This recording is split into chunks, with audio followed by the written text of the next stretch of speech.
Salah El Hamdani, peut-être une réaction sur cet entre-deux qu'on vient d'aborder à la fois avec Kauter Adimé et Dorsaf Hamdani. Vous avez quitté l'Irak et vous avez fui la dictature de Saddam Hussein, c'était en 1975, il y a donc 40 ans, un petit peu plus. Oui. Même si la poésie vous fait paraître toujours aussi jeune qu'il y a 40 ans. Est-ce que vous avez, vous, à l'époque, des souvenirs sur cet entre-deux, sur la manière de vivre, en fait, l'exil, le déracinement ? Oui, sûrement, parce que quand on vient d'un pays aussi lointain, l'Irak, qui n'a rien à voir avec l'Occident, et quand on arrive en France, on ne savait ni parler le français, ni autre chose, on n'a pas de moyens de vivre. On ne sait pas, en 75, c'était pas comme aujourd'hui. Sûrement qu'aujourd'hui, ça n'arrivera pas de la même manière, ou comme moi, justement. Les choses qui arrivaient à moi, aujourd'hui, à mon avis, un nouveau exilé aujourd'hui, ce qu'on attend un peu partout en Europe. L'Europe, aujourd'hui, n'a pas la capacité, justement, d'accueillir 2 millions des exilés. Et finalement, aujourd'hui, j'ai l'impression que c'est très, très rare. Une situation comme moi, enfin, une personne comme moi. Donc, oui. Mais sur le regard des autres, est-ce que vous étiez très jeune, est-ce que vous vous disiez, certains dans mon pays, dans ma famille, dans mes amis vont se dire, il nous a quittés, il est parti, ou alors, vous voyez, est-ce que je suis vu comme un résistant, voire un certain temps, moi j'ai milité beaucoup en France, c'est-à-dire que quand je suis venu ici, je n'étais pas à l'écart. Je sais que j'étais une pièce rapportée de l'extérieur, de d'autres pays, mais j'ai milité contre le régime de Saddam Hussein. C'est-à-dire que j'ai continué à militer, m'organiser avec d'autres Irakiens. On a créé la Ligue des artistes irakiens, etc. Donc et on n'était pas cagoulés face au régime dictatorial de Saddam à l'époque.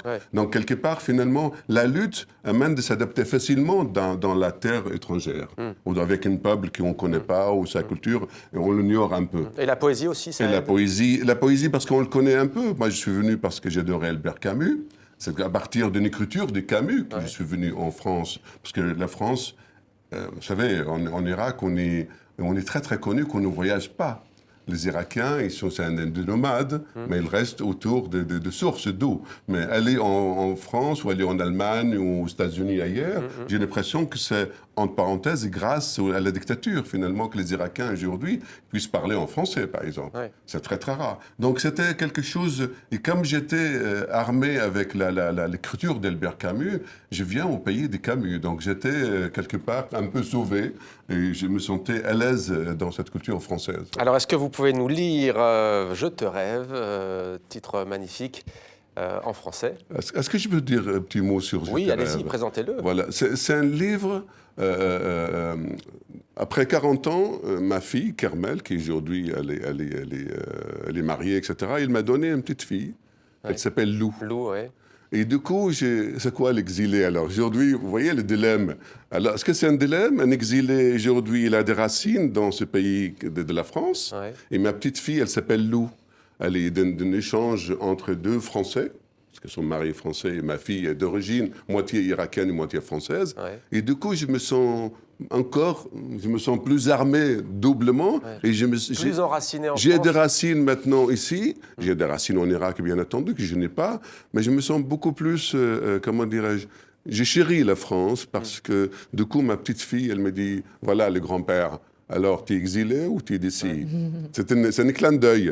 Et du coup, ça m'a bouleversé. Et j'écris ce texte, Je te rêve, c'est tout un long poème. Donc, lisez-nous un extrait, merci. Alors, celui de votre choix, si vous le voulez bien. Je te rêve à présent à travers l'écriture, près de toi et à distance, de la vie que tu me lances à la figure. Je te rêve pour que tu arraches ma voix. Excusez-moi, je te rêve pour que tu arraches ma voix, brisée par le sortilège. Je te rêve de ce regard si triste qui te posera un jour sur moi.